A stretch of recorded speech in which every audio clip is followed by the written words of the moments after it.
আমরা কুচি আমড়ার তরকারি বলতে পারেন, আমরা ছোটো মাছের চচ্চড়ি। এর জন্য আমড়াটা তুলে ধুয়ে সুন্দর করে কেটে নিতে হবে।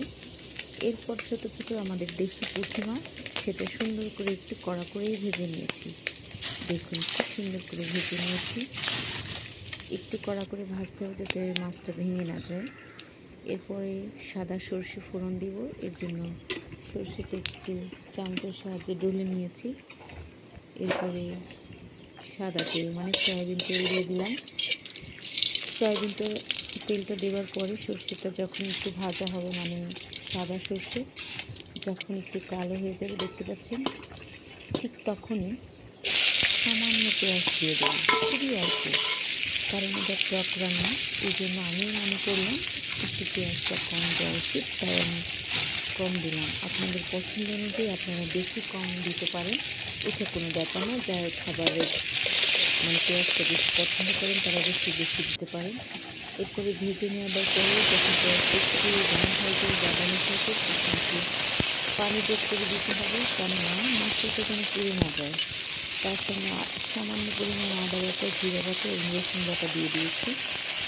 এবার দিয়ে দেব পরিমাণ মতো লবণ। তারপরে দিয়ে দিতে হবে ঝাল। আপনার যে যেমন ঝাল খান ঠিক এই পরিমাণে ঝাল দিবেন।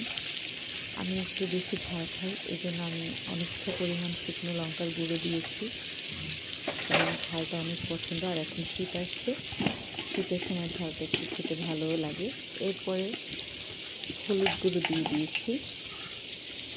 এরপরে এই সমস্ত উপকরণগুলো একসঙ্গে ঝাল করে নিতে হবে, মানে মশলাটা কষানো যদি ভালো হয় তাহলে কিন্তু তরকারির স্বাদটাও বেড়ে যায়। দেখতে পাচ্ছেন মশলাটা কষানো হয়ে গেছে। এখন যে থেকে তেলটা দেখা ঠিক তখন আমড়াটা দিয়ে দেবো। আমড়াটা দিয়ে দেওয়ার পরে সুন্দর করে নেড়ে চেড়ে মশলার সাথে আমড়াটা মিশিয়ে নেব। আমি আগে থেকে জলটা গরম করে রাখবো। আমি আগে থেকে জল গরম করে রেখেছি, সেই গরম করা পানিটা দিয়ে দিব আমড়ার মধ্যে। গরম করা পানিটা দিলে তরকারির কালারটা সুন্দর হয়, তাড়াতাড়ি সিদ্ধ হয়ে যায় এবং খেতেও ভালো লাগে, দেখতেও কালারটা সুন্দর হয়। দেখতে পাচ্ছেন 80% যখন রান্না করা হয়ে যাবে, ঠিক তখনই ভেজে করা রাখা মাছটা এর সঙ্গে অ্যাড করে দিব।